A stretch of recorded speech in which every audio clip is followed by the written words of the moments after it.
Sebelumnya kami ingin memperkenalkan diri. Nama saya Dika Fitria Sunandar, absen 7. Nama saya Zaki Zumanas, absen 8. Nama saya Muhammad Ryan Harmun, absen 26. Yang pertama ada pengertian dari peta.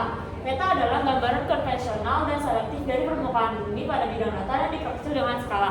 Apa isi skala itu? Skala adalah perbandingan jarak pada peta terhadap jarak sebenarnya. Ilmu yang mempelajari tentang peta disebut dengan kartografi dan ahli membuat peta disebut dengan kartografer. Klasifikasi peta. Klasifikasi peta berdasarkan skala. Yang pertama ada peta kadaster berskala 1:100 hingga 1:5000. Biasa digunakan untuk sertifikat tanah atau persil tanah milik. Yang kedua ada peta skala besar berskala 1:5000 hingga 1:250.000 untuk menggambarkan wilayah sempit. 3. Peta skala sedang berskala 1:250.000 hingga 1:500.000 untuk menggambarkan wilayah yang agak luas.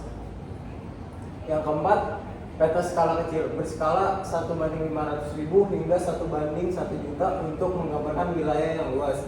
Yang kelima ada peta skala geografi berskala 1:1.000.000 atau lebih untuk menggambarkan wilayah yang sangat luas. Ya, sudah klasifikasi peta. Masih klasifikasi peta berdasarkan objek. Yang pertama ada peta statis atau peta stasioner, menggambarkan keadaan yang relatif tetap, contohnya pada jenis tanah. Peta wilayah, peta geologi. Yang kedua peta dinamis, menggambarkan keadaan yang relatif berubah, contoh peta tata guna lahan, peta permukiman, peta perencanaan wilayah kota, dan peta persebaran penduduk. Selanjutnya adalah klasifikasi peta berdasarkan isi. Yang pertama adalah peta umum atau peta ikhtisar, menggambarkan seluruh ketampakan yang ada, baik fenomena alam seperti sungai, danau, gunung, maupun fenomena buatan seperti jalan, waduk, pemukiman, dan kawasan industri. Ada dua jenis peta umum, yakni peta topografi atau peta rupa bumi dan peta korografi. Yang kedua ada peta khusus atau peta tematik, menggambarkan permukaan bumi berdasarkan ketampakan tertentu. Contoh peta jenis tanah, peta vegetasi, geologi, dan peta curah hujan. Terus di sini masih ada klasifikasi peta berdasarkan jenis. Yang pertama ada foto, dibuat untuk mozaik foto udara. Terus yang kedua ada peta garis, dibuat untuk dengan simbol titik, garis, dan area. Terus yang ketiga ada peta dasar, peta yang dijadikan dasar pembuatan peta tematik dan hanya menggambarkan jalan raya, sungai, dan garis pantai. Terus yang keempat ada peta turunan, dibuat dengan mengembangkan peta berdasarkan tematik. Oke, yang selanjutnya masuk ke komponen peta.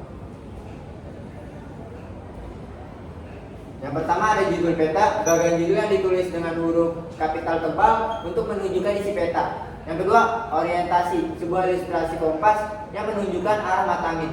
Yang ketiga, skala peta, perbandingan jarak pada peta dengan jarak sebenarnya di permukaan bumi.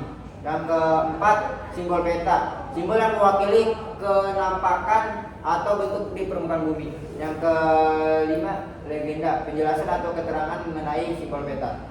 Yang terakhir, garis astronomis, garis lintang atau vertikal, dan garis bujur atau horizontal pada peta yang menunjukkan titik koordinat suatu lokasi pada peta.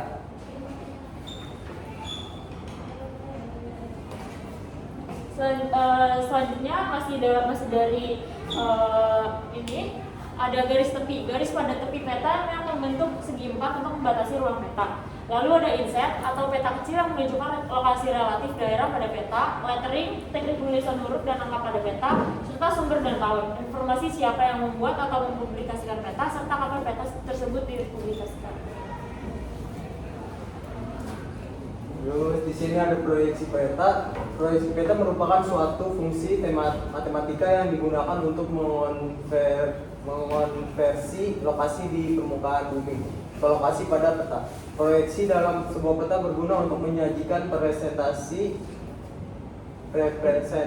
wilayah dari global bumi berbanding lengkung ke bidang datar. Ya, selanjutnya ada jenis-jenis proyeksi peta. Yang pertama ada proyeksi azimutal atau zenital.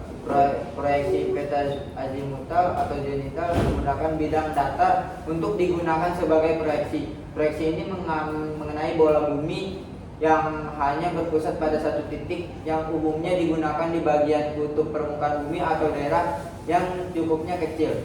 Jadi proyeksi peta yang digunakan untuk memetakan daerah kutub adalah proyeksi azimutal.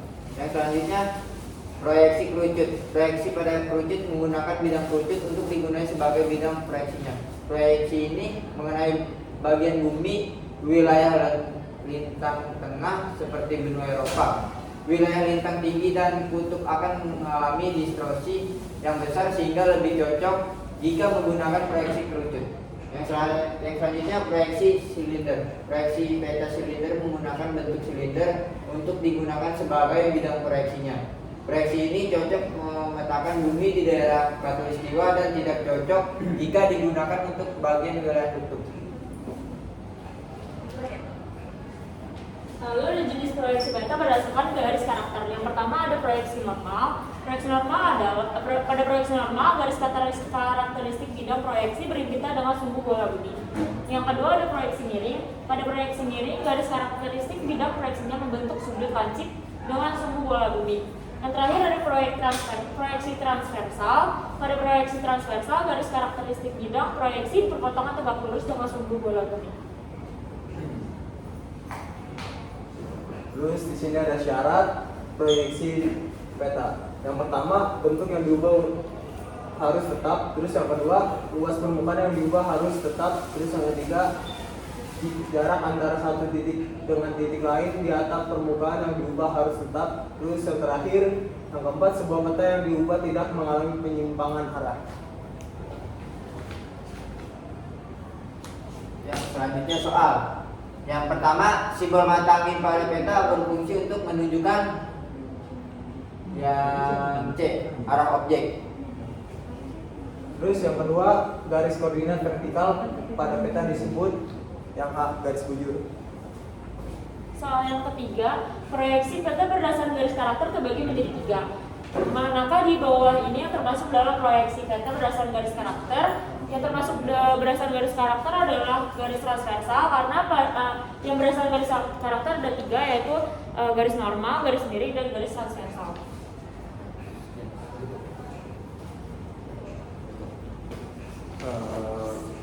Sekian dari kelompok kami. Jika ada kurangnya mohon maaf. Wassalamualaikum warahmatullahi wabarakatuh. Oke, selesai.